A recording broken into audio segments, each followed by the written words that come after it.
Man kommer tett opp på vikingtid. Så tett på vikingtiden kommer du ikke Nei, noe annet sted. det gjør man ikke. Da må du jobbe her.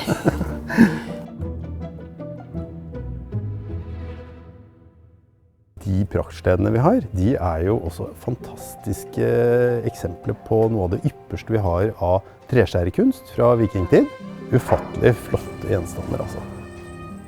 Som publikum så kommer man jo veldig nærme dette her, og får se dette her på nært hold, da. Uten at det står i monter eller noen ting. Man kommer tett opp på vikingtid. Så tett på vikingtiden kommer du ikke Nei, noe annet sted. det gjør man ikke. Da må du jobbe her.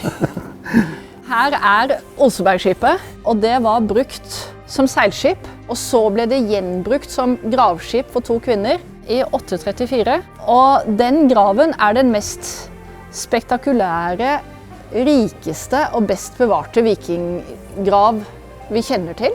Og oppi her lå jo da de 3 praktsledene. Etter utgravningen i 1904 så ble de rekonstruert da. Disse flere tusen fragmentene satt sammen mellom 1906 og 1911 til disse fantastiske praktsledene vi har i dag og kan vise folk. Det var jo problem med konserveringsmetoden den gangen, med alunden som ble brukt den gangen. Men på den annen side, hadde de ikke gjort det, så hadde vi ikke hatt sledene i dag. De turte å gjøre det beste de kunne. Men det var ikke helt tilfeldig, de gjorde undersøkelser, men de gjorde virkelig så godt de kunne. De gjorde det.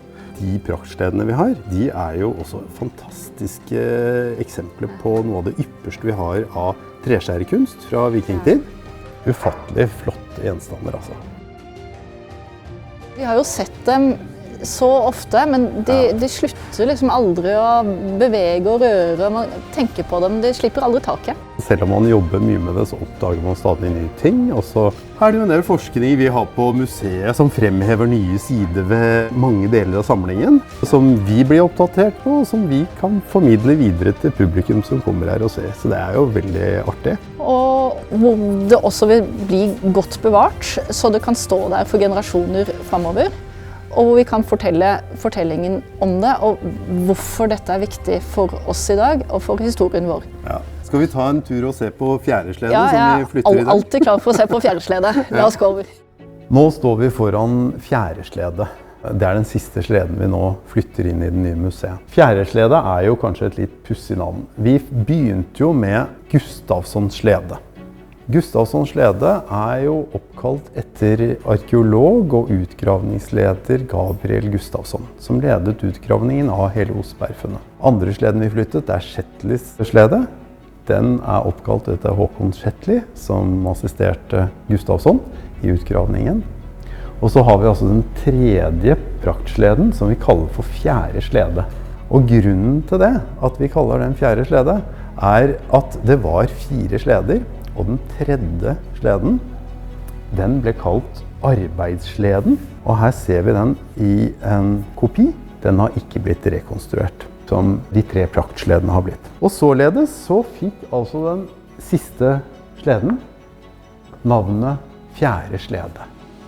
Fjerde slede er jo en helt utrolig flott utskåren slede. Jeg synes det er så fascinerende med disse veldig dype skjæringene. Den er på en måte litt annerledes enn de andre uttrykket. Det er jo den der fantastiske treskjæreteknikken de hadde i vikingtiden, som er kjempeflott representert på fjæresledet. De har denne vikingtidsstilen som er så voldsom og så mye, og så får det til å bli så riktig. Man kunne jo tenke at det ville blitt litt overveldende, men det er overveldende på en fin måte. Ja.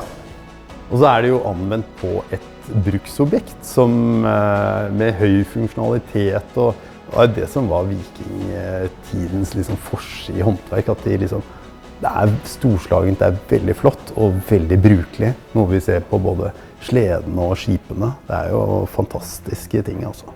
Det er nå slutten på et veldig langt kapittel med å skulle planlegge for å sikre gjenstandene våre gjennom byggeprosessen av det nye museet, flytte dem inn i det nye museet, og så planlegge for å bevare dette her for fremtiden. Og nå venter vi på neste kapittel, hvor vi skal begynne å ta imot mennesker i museet. Jeg skal fortsette å tenker på bevaring av dette her videre fremover, og du skal begynne å ta imot folk i museet. Du har også hatt en lang pause. Ja, og jeg gleder meg sånn til å vise dem fram igjen, fordi disse gjenstandene her er en del av norsk kulturarv og verdens kulturarv.